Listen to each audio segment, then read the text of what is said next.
Hello friends, നമസ്കാരം. നമ്മുടെ Kerala T V സീരിയലിലേക്ക് എല്ലാവർക്കും സ്വാഗതം. അങ്ങനെ പയ്യെ കൃഷ്ണമംഗലം എന്ന് പറയുന്ന തറവാട് എന്താ പറയുന്നത്, മൂക്ക് കുത്തിയെന്ന് തന്നെ പറയാം. ബാലനെയും കുടുംബത്തെയും അപമാനിച്ച് വലിയ അഹങ്കരിച്ച് കല്യാണം നടത്താനിരുന്നെടുത്ത് മിത്ര കൊടുത്ത പണിയെന്ന് പറഞ്ഞാൽ ഒരു ഇട്ടിവെട്ട് പണി തന്നെയായിരുന്നു.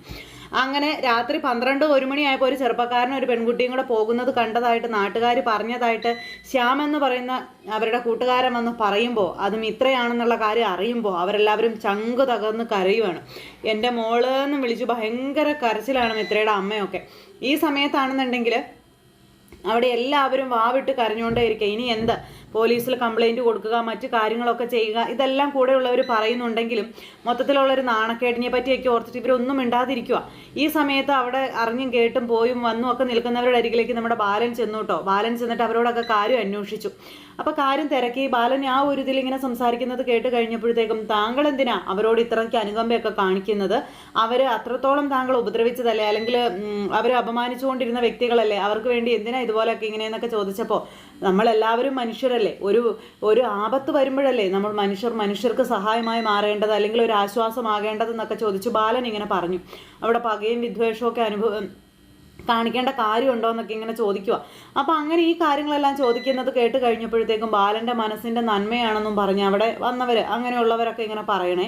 അപ്പോൾ അതൊക്കെ കേട്ട് മനസ്സിൻ്റെ നന്മ, അവരുടെ ആ ഒരു മനസ്സിൻ്റെ വിഷമത്തെ പറ്റിയൊക്കെ ബാലൻ ഇവരോട് പറഞ്ഞു. എന്തായാലും ഞങ്ങൾക്ക് പറ്റുന്ന രീതിയിൽ ഞങ്ങളൊന്ന് അന്വേഷിക്കട്ടെ എന്ന് പറഞ്ഞുകൊണ്ട് അവരും ആ ഒരു ഇതിൽ എന്താ പറയുന്നത്, വളരെ നല്ല മനസ്സോടുകൂടി നമ്മുടെ ബാലനും മക്കളും ഇറങ്ങുകയാണ്. അപ്പോൾ അച്ഛൻ്റെ മനസ്സിൻ്റെ നന്മ, അല്ലെങ്കിൽ അച്ഛൻ സംസാരിച്ച കാര്യങ്ങൾ, അച്ഛനെക്കുറിച്ച് അന്നേരം അവിടെ നിന്ന് ഉള്ളവർ പറഞ്ഞു കേട്ട കാര്യങ്ങളെല്ലാം കേട്ട അഭിമാനത്തോടെ ആകാശവും ആനന്ദവും ഇങ്ങനെ ബാലൻ്റെ അരികിൽ തന്നെ നിൽക്കുന്നു. എന്നിട്ട് മക്കളോട് ബാലൻ പറഞ്ഞു കൊടുക്കുകയാണ്, മക്കളെ നമുക്ക് പറ്റുന്ന രീതിയിൽ അവരെന്തും ചെയ്തോട്ടെ എന്നും പറഞ്ഞോട്ടെ, പക്ഷെ നമുക്ക് പറ്റുന്ന രീതിയിൽ നമ്മൾ അവരെ സഹായിക്കണം എന്ന്.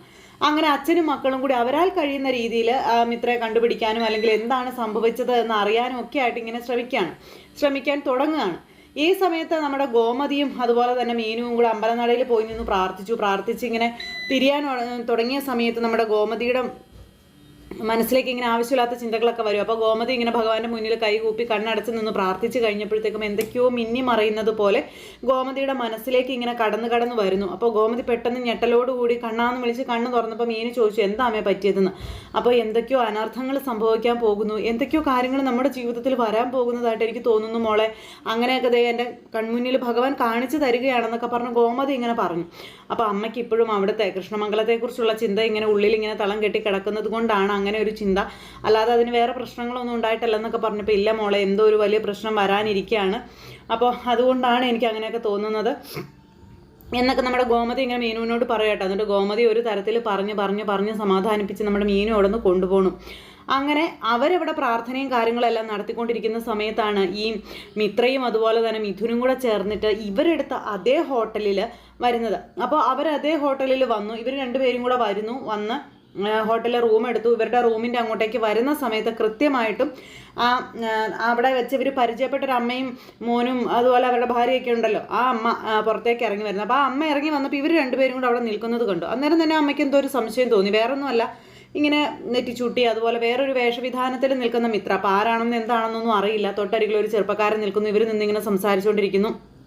അപ്പം മിത്ര ചോദിക്കുന്നത്, വിവാഹത്തിന് മുമ്പ് നമ്മൾ അപ്പോൾ ഇതാണ് നമ്മുടെ മുറിയെന്ന് മിത്ര ചോദിച്ചപ്പോൾ അത് ഇതാണ് നമുക്ക് വേണ്ടി എടുത്ത മുറിയെന്ന് പറഞ്ഞു. അപ്പോൾ വിവാഹത്തിന് മുൻപ് നമ്മൾ രണ്ടുപേരും ഒരു റൂമിൽ കഴിയുക എന്ന് പറഞ്ഞാൽ അത് ശരിയായ പരിപാടി അല്ലല്ലോ, നമുക്ക് സെപ്പറേറ്റ് മുറി പോരേ എന്നൊക്കെ ചോദിച്ചു. അപ്പോൾ ഇത് തന്നെ ഞാൻ എടുത്തത് എത്ര പെടാപ്പാട് പെട്ടിട്ടാണെന്ന് നിനക്ക് അറിയാവോ എന്നൊക്കെ ചോദിച്ചുകൊണ്ട് മിഥുൻ ഭയങ്കരമായിട്ട് ദേഷ്യപ്പെടുക. അപ്പം മിഥുൻ്റെ ആറ്റിറ്റ്യൂഡ് മൊത്തത്തിൽ മാറി. ആ ഒരു സ്നേഹത്തിലുള്ള സംഭാഷണമേ ഇപ്പം മിത്രയോടില്ല. അപ്പോൾ ഇവൻ്റെ ഈ രീതികളൊക്കെ മാറിക്കഴിഞ്ഞപ്പോഴത്തേക്കും മിത്രയ്ക്ക് മൊത്തത്തിൽ പേടിയായി, മൊത്തത്തിൽ ടെൻഷനായി. അപ്പം മിത്ര പറയുന്നുണ്ട്, ഞാനൊന്ന് വീട്ടിലേക്ക് വിളിക്കട്ടെ പ്ലീസ്, ഞാനൊന്ന് വിളിച്ചു പറയാം, എന്താണെന്ന് പറയാമെന്നൊക്കെ പറഞ്ഞിട്ട് മിത്ര ഇങ്ങനെ ഫോൺ ഇങ്ങനെ ഓണാക്കാൻ നോക്കുവാണ്. ഞാൻ ഫോൺ ഓണാക്കുമെന്നൊക്കെ പറഞ്ഞ് മിത്ര ഫോൺ ഓണാക്കാൻ നോക്കുമ്പോഴത്തേക്കും ഉണ്ടല്ലോ ഇവൻ്റെ തനി നിറം പുറത്തേക്ക് വരികയാണ്. ഈ മിഥുൻ എന്ന് പറയുന്നവൻ ഈ മിത്രയുടെ ഫോൺ മേടിച്ച് ഇനി നീ ആരെയും വിളിക്കണ്ടടിയെന്നും പറഞ്ഞുകൊണ്ട് ആ ഫോണൊക്കെ എറിഞ്ഞങ്ങ് ഓട്ടച്ചു.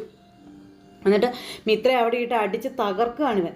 അപ്പം മിത്രയാണെന്നുണ്ടെങ്കിൽ എന്താ ഇതൊന്നും മനസ്സിലാകുന്നില്ല. അപ്പം മിഥുൻ നീ എന്തേ കാണിക്കുന്നതെന്നൊക്കെ ചോദിച്ചു. മിണ്ടി പോകരുത് നീ. അപ്പോൾ ഈ മിത്രയുടെ സ്വർണ്ണമൊക്കെ ഇവൻ അടിച്ചു മാറ്റി വെച്ചിരിക്കുന്നൊന്നും മിത്ര അറിഞ്ഞിട്ടില്ല. ഇപ്പം ബാഗിൽ നിന്ന് അപ്പം മിത്ര ആകെ പേടിച്ചിങ്ങനെ നിൽക്കുക. അപ്പോൾ പെട്ടെന്ന് ഇവന് മനസ്സിലായി മിത്ര ഇങ്ങനെ ആയി കഴിഞ്ഞിട്ടുണ്ടെങ്കിൽ ശരിയാവില്ല. അപ്പോൾ വേഗം എന്ന് പറഞ്ഞു, നീ ക്ഷമിക്കുക, എൻ്റെ അപ്പോഴത്തെ ആ ഒരു ടെൻഷൻ, നീ എന്നെ സ്നേഹിക്കുന്നില്ല അല്ലെങ്കിൽ നീ എന്നെ മനസ്സിലാക്കുന്നില്ല എന്നുള്ളൊരു വെപ്രാളം കൊണ്ട് അറിയാതെ പറ്റിപ്പോയത്, നമുക്ക് വേറെ ഫോണൊക്കെ വാങ്ങിക്കാം, നീ വിഷമിക്കല്ലേ, നീ ഒന്ന് ഫ്രഷ് ആയിട്ട് വരാൻ പറഞ്ഞു. ഇവൻ വീണ്ടും മിത്രയെ റൂമിൽ നിന്ന് വാഷ്റൂമിലേക്ക് കയറ്റി വിട്ടു. എന്നിട്ട് ഇവൻ എന്ത് ചെയ്തെന്നോ, ഇവൻ്റെ കയ്യിലൊരു ബാഗ് ഉണ്ടായിരുന്നു, അതായത് ഇവൻ്റെ സ്വന്തം ബാഗ്. അപ്പം മിത്രയുടെ ബാഗിലിരുന്ന ഇവൻ എടുത്ത് വെച്ചിരുന്ന പൈസയും അതുപോലെ തന്നെ ആ സ്വർണ്ണം എല്ലാം കൂടി ഇവൻ്റെ ബാഗിലേക്ക് മാറ്റുക, മിത്ര വാഷ്റൂമിൽ കയറിയ നേരം കൊണ്ട്. അപ്പോൾ പൈസയും സാധനങ്ങളെല്ലാം ഇവൻ്റെ കൈകളിലായി. ഇനിയിപ്പം ഇത്രയെ കൊണ്ടുള്ള ഇവൻ്റെ ആവശ്യവും കൂടെ കഴിഞ്ഞ് കഴിഞ്ഞിട്ടുണ്ടെങ്കിലും ഇത്രയെ അവിടെ ഇരുത്തിയിട്ട് ഇവൻ്റെ പാട് നോക്കി പോകാം, അതാണ് അവൻ ഉദ്ദേശിച്ചത്. അപ്പം മിത്ര ഇതൊന്നും അറിയുന്നില്ല. അപ്പം മിത്രയാണെന്നുണ്ടെങ്കിൽ ഇങ്ങനെ രണ്ടുപേരും കൂടെ ഒരു റൂമിൽ കഴിയുന്നത് മോശമാണ്, ആ ഒരു ഇതിലിങ്ങനെ സംസാരിച്ച് കഴിഞ്ഞപ്പോഴത്തേക്കും പറഞ്ഞു, വിഷമിക്കേണ്ട, പേടിക്കൊന്നും വേണ്ട, നമുക്ക് വേറെ സെപ്പറേറ്റ് റൂം നിനക്ക് എടുക്കാം, നീ ടെൻഷൻ അടിക്കല്ലേ എന്ന് പറഞ്ഞു.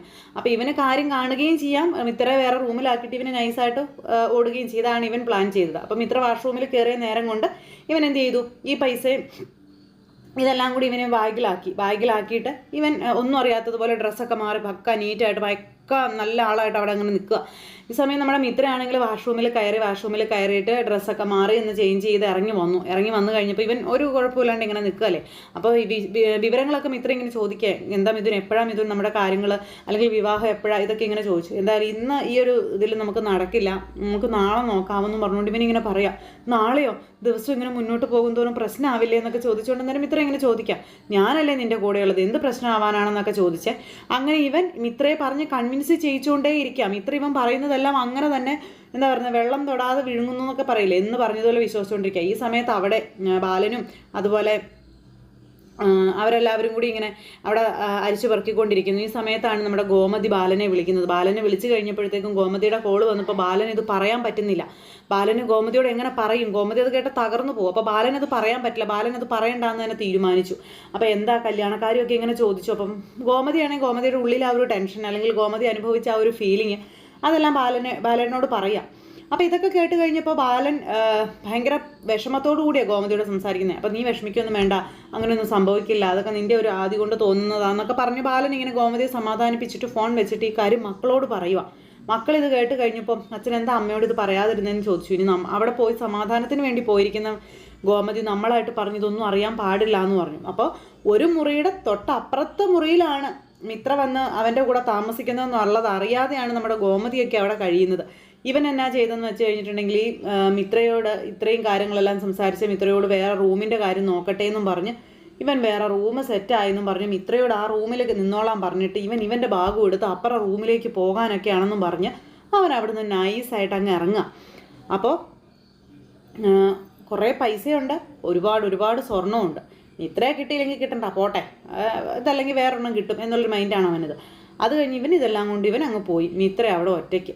അപ്പോൾ മിത്രയുടെ അവസ്ഥ എന്താകും ഇനി, അതൊക്കെ ഇനി വരുന്ന ദിവസങ്ങളിൽ നല്ല ആട്ടാറ് വിശേഷങ്ങളായിട്ട് നമ്മളെ കാണാൻ വരുന്നുണ്ട്. അപ്പോൾ എല്ലാവരും കാത്തിരുന്ന് കാണണം കേട്ടോ. ആരും തന്നെ മിസ് ചെയ്ത് കളയരുത്. എല്ലാവർക്കും നല്ലൊരു ദിവസം ആശംസിക്കുകയാണ്. എല്ലാവർക്കും നല്ലൊരു ദിവസം ആശംസയോടെ നിർത്തുന്നു. എല്ലാവരുടെയും സപ്പോർട്ടിനും സ്നേഹത്തിനും ഒത്തിരി നന്ദി ഹൃദയത്തിൻ്റെ ഭാഷയിൽ അറിയിക്കുകയാണ്. അടുത്ത സൂപ്പർ ഹിറ്റ് കഥകളുമായി കാണുന്നത് വരെ എല്ലാവർക്കും ബൈ ബൈ.